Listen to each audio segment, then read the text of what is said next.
this is Jane.M and welcome to Jane.M TV, or welcome if you are new. Please subscribe, like, comment, share.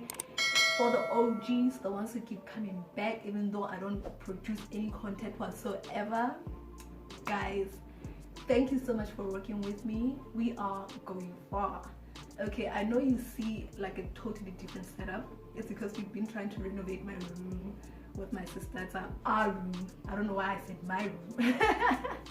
But this is our room, so we've been trying to renovate, and yeah, this is the new set. This is how we're looking.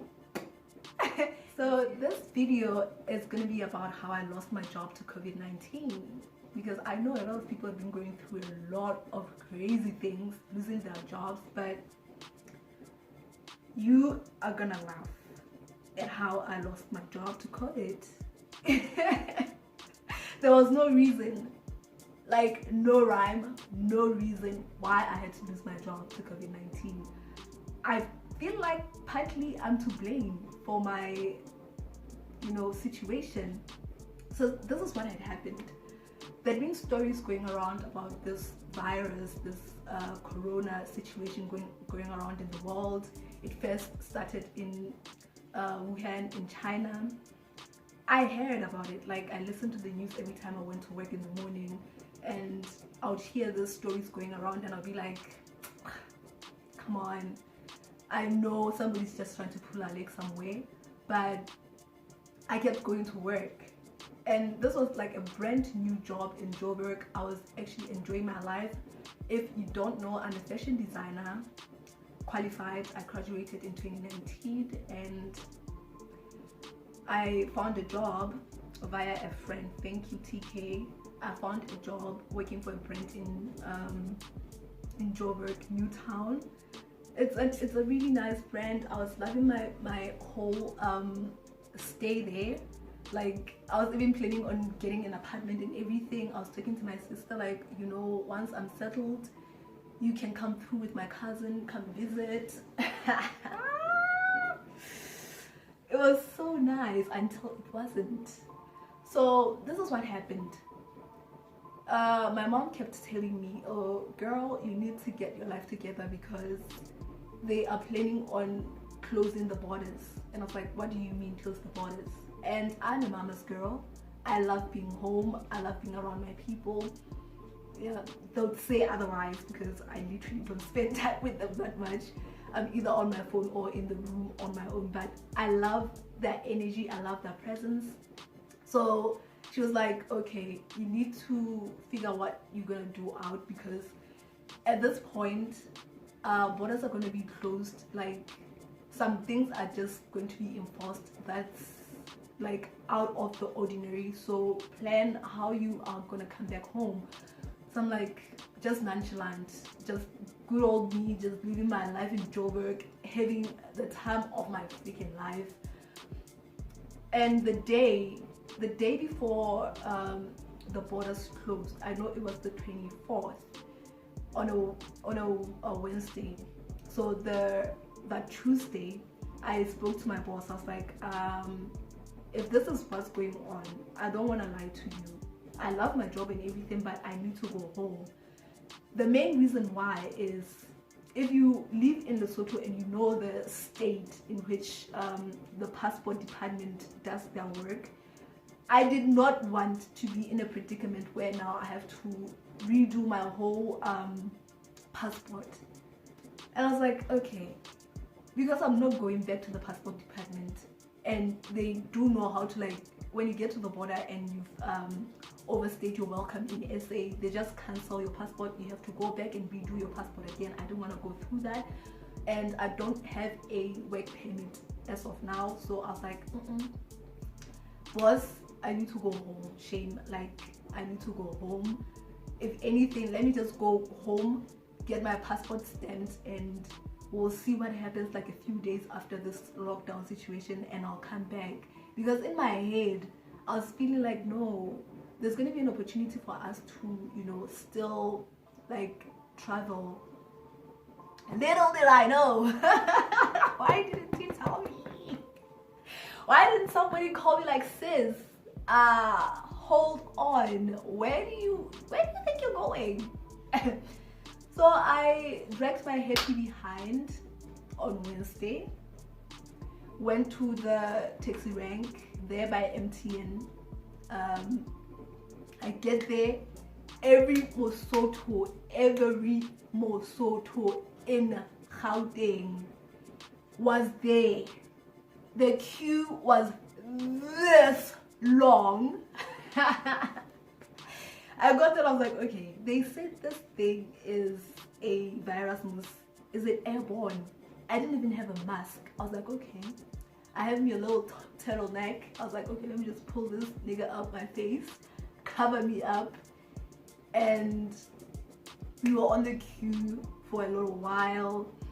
And when you get there, you need to be on the queue, pay for your taxi fare, and then like write down where you're going to, who you're gonna be meeting, who are you leaving behind, that sort of things. It's a precaution when traveling by taxi to Lesotho, like long distance. I feel like it's something that's done long distance taxi rides or bus rides. Anyway, I'm over there and people are just panicking. I'm like, okay, why are you trying to talk to me? Like, I feel like if you are confused and you are on this queue and you are trying to get home, I'm also confused. I'm over here trying to get home, so don't talk to me. Talk to my lawyer. But like, I was like, why are you trying to talk to me? And I'm not one to like start conversations with people I don't know, unless if I've warmed up to you in the like next 5 seconds. I've tried to get to know you. So I wasn't trying to have a conversation. I was just trying to pay for my ride, get into the taxi and head home. But eventually I get into the taxi and we begin to head home. Over here I'm like praying, oh Lord Jesus, please let me get home safely. I hope none of these niggas I'm with in this taxi have corona, because I'd been suffering from like a flu. Like I feel like every African, when there's change of seasons, we have like a little flu, and then when next change of season comes, we have another like, you know, flu to like introduce the season. It just happens. I don't know why. But there we were in the taxi and I'm like recovering from my flu and I'm trying not to cough. And I have this turtleneck up to my nose like that. I'm like, I'm not trying to talk to anyone. I'm not trying to like interact in any way, shape or form, because what if this thing, if you ask for like what's the time, and I'm like trying to show you, you sneeze on my phone, I'm trying to press my phone, and next thing I have corona. I was not trying to interact in any way, shape or form. So we're in the taxi and I decide, you know what, club, let me just take a little young nap, head on home. Nice, we go on. It's a fine trip the entire time, and these people are having a conversation now. It's full blown, oh my god, like I decided to come home, my boss didn't want me to come home. Yo, everybody has a story of why and how they're going home. So I'm in the taxi now, heading home. We get there, we get to the border, and it's like a bunch of taxis from all over South Africa. We get to the border gate. It's fine, it's still fine. I feel like we got there a bit earlier before the other taxis came through from other parts of the country. So I get there, I stamp my passport. I head onto the Lesotho border, because there's two parts of the border. It's the South African border, and then you walk to that place where it's called No Man's Land. You pass No Man's Land and then you get into the Lesotho border. I'm by the Lesotho border, and the whole queue just heading to the Lesotho border, because now they were testing. They were giving people like that thingy, thermometer check to see if you've got like spiked temperature. And remember, with me, I still have like a bit of flu, so I'm like, I might just, you know, because everybody who had like spiked temperatures or whatever, if you showed signs, you got into a taxi straight to like a facility where you'll stay for 14 days. And the whole time I'm like, oh my god, I hope I don't go to any facility. I just want to go home. I want to get home, take a bath, and chill. We stay on that queue for like what seemed to be like 5 freaking hours. The whole time my sister is waiting for me on the other side of the border. She's been waiting this entire time for me to get there. I've said that I'm here already, and my phone decided to die, so she couldn't get a hold of me. I'm over there like, okay, so I might catch the corona right here where I'm standing, because it's like multitudes just coming and going. And eventually I make it to the station where they test you. They test me. Luckily one of my cousins was there. I used his phone. I called my sister, so where are you? And luckily she was still close by, and I got into the car, went home. I was welcomed. Everybody was happy that I was home. First week, okay, it's getting like hectic. Second week, I think by the third week I was here, the lockdown was imposed, so no movement whatsoever. We were not going anywhere, even to the shops. You had to go to the shops if you had something valid to go to the shops for. So I'm over here, I'm home. I was still excited, mind you. I was still a bit like excited during the whole euphoria of I'm home. I've been to Joburg. Joburg has that thing. It does that thing to me where I'm very creative.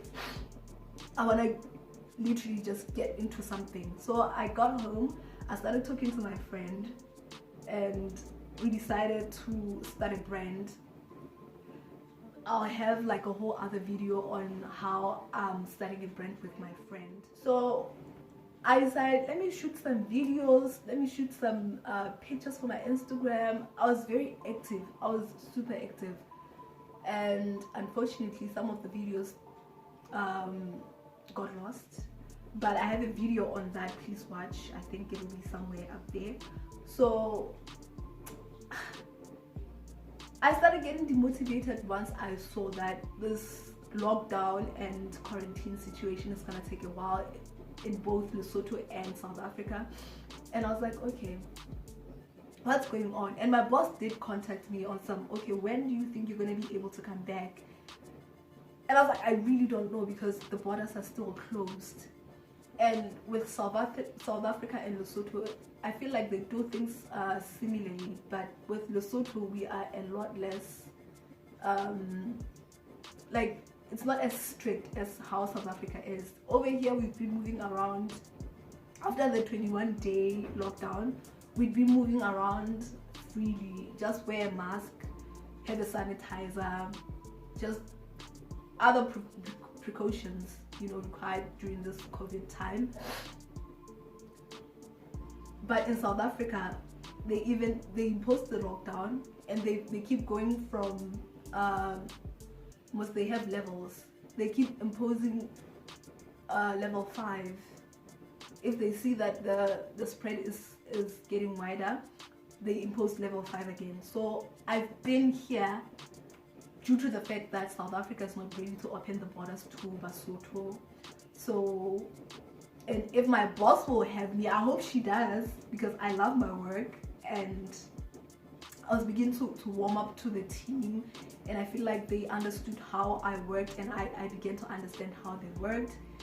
So I hope they will have me back. But that's how I basically lost my job to COVID, and it's partly my fault. I'm not gonna say it's only COVID who contributed in me losing my job, but yeah, that's how I lost my job to COVID-19. I'm still in Lesotho. I'm still kind of trying to push my YouTube channel, and am super broke because unfortunately nobody has a job. I'm not gonna blame anybody right now. Nobody has a job. I can't even do cookies. I used to do cookies. I can't even do that. If you're gonna say maybe you have other talents, maybe Oga, teach people. I've tried that. Hey, I've posted on my Facebook page, on my Instagram. I've done stories on, if you want me to teach you how to stitch, how to be a fashion designer.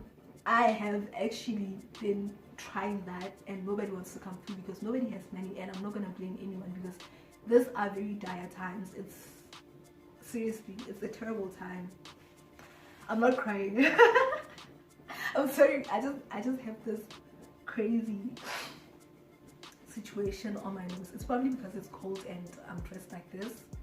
We just welcome summer. Anyway, guys, yeah, that's how I lost my job to COVID.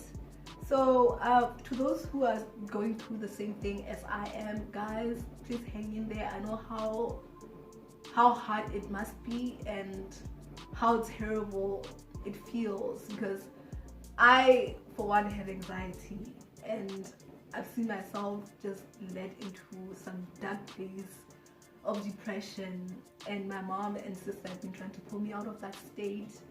I don't know how to work when I'm down. Like, I literally cannot do anything when I'm down. And I've sometimes just disappeared on my Instagram. That's where I'm mostly active. I've disappeared on my Instagram as well. Just, yeah, it's been a tough time, but I am back now on my YouTube, because really I need to start living my life in a positive light. But soon as they open the borders, guys, we are going back to Joburg. No one is playing here. We are heading back to Joburg, because Lesotho is dry. I don't want to lie. I'm in Lesotho. I love my country. It's very calm and chilled. But if you want to get work done, if you want to be a fashion designer, you need to be in Joburg. That's the place you need to be at. Period. Point blank. Anyway, thank you so much for watching, guys. Let's do this again next week. I'm planning on having more of this sit down videos. I don't know what I'll be talking about. Maybe story times. I'm lying. I won't ever do story times here. No. Okay, guys, thank you so much for watching. Please subscribe, like, share, comment.